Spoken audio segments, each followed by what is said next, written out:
নমস্কাৰ বন্ধুসকল। মানে এই আজি বন্ধও দিনটো, তাৰপিছতে তথাপিতো এটা একদম ৰিচেণ্ট কাহিনী এটা মানে ক'ব বিচাৰিছোঁ দেই। কাহিনীটো হ'ল এনেকুৱা, সেইদিনাখনে দেওবাৰ, এঘৰ মানুহ এটা মানে আমাৰ চিনাকি বন্ধু মানুহ, আমাৰ ঘৰৰ পৰা প্ৰায় 4-5 কিলোমিটাৰমান দূৰ হয়। কিবা এটা কাৰণত নিমন্ত্ৰণ দিবলৈ আহিলে, তাৰপিছত যাম বুলি ক'লোঁ। এনেই দেই, একো নাই, একো অনুষ্ঠান নাই, মানে স্পেচিয়েলি আমাক নিমন্ত্ৰণ দিছে দুপৰীয়া খাবলৈ।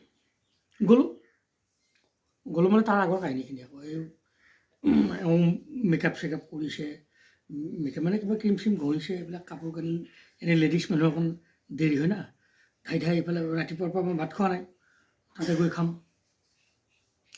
এখন দুপৰীয়া একদম ধুনীয়া টাইম, পিক আপ টাইম, তাৰমানে এইখিনি সময়ত গৈ ভাতটো যদি খাই দিওঁ মানে ভাল লাগিব আৰু।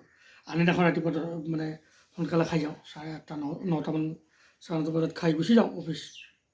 সেইদিনাখন আৰু দেওবাৰ, ধুনীয়াকৈ বোলো ভাতকেইটা খাম দুপৰীয়া সময়, বহুত দিনৰ মূৰত এটা সুবিধা পাইছোঁ।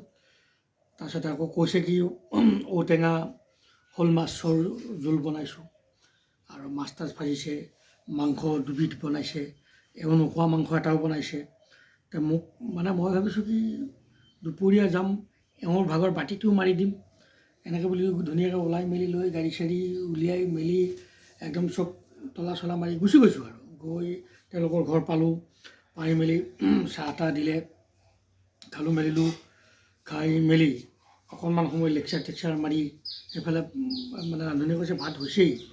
তাৰপিছতে এওঁ কৈছে কি চাহ একাপ খাই উঠিলোঁহে, অকণ পিছত ভাত খাম। মই আকৌ পেটে একদম খাবলৈ মন গৈ আছে ভাতটো।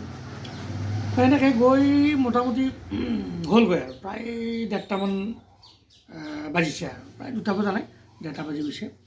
ভাতটো খাবলৈ একদম ধুনীয়া টাইম। তাৰপিছত গ'লোঁ, হাত তাত ধুলোঁ ধুনীয়াকৈ বেচিনত, হাত তাত ধুই মেলি ভাত আনিলে, চব ধুনীয়া সজাইছে আৰু কেইবাবিধো একদম চালাড তালাডো বনাইছে, এক্সট্ৰা ভাজি বনাইছে, ভেন্দি তেন্দি, আৰু বিষ জলকীয়া ধুনীয়াকৈ কাটি কাটি দিছে। এইবিলাক ধুনীয়া আৰু মানে আকৌ নেমু, গোল নেমু ধুনীয়াকৈ কাটি দিছে। তাৰপিছতে ধুনীয়াকৈ মাংস 2 বাতি, এওঁতো নাখায়েই, পিছত ময়ে খাম বুলি ভাবি লৈছোঁ। এনেকৈ থাকি মেলি কি হৈছে জানে, ঠিক হেৰি হৈছে আৰু মানে খাওঁ আৰু এতিয়া।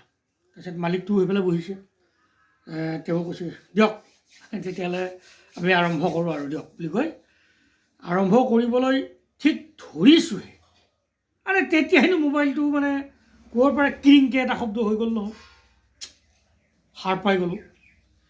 এই এনেকুৱা মিটাৰ হৈছে, মই বোলো ভাতকেইটা খাই ল'বলৈ দে, সপোনটো কমচে কম পূৰ্ণ হ'ব, এনেকৈ বুলি ভাবিলোঁ।